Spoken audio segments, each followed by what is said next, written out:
How to fix Ground of Aces keeps crashing on Steam. So first you want to go to the library, right click on the game, open up the properties panel or window, and then go to the installed files and click on verify the integrity of game files and wait for this process to finish up.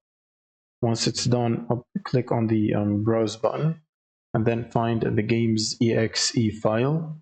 Right click on it and open up the properties window. Go to the compatibility tab and check both of these options right here.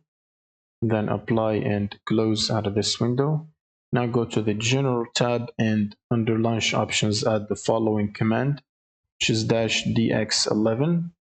Then you can close out of this and close Steam. Now you want to open up your GPU application where you can get updates.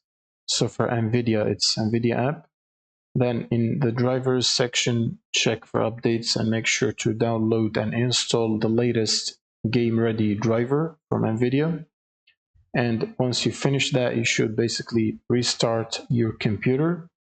And once you do that, before opening Steam, you should launch it as administrator by right-clicking on Steam and click on Run as administrator.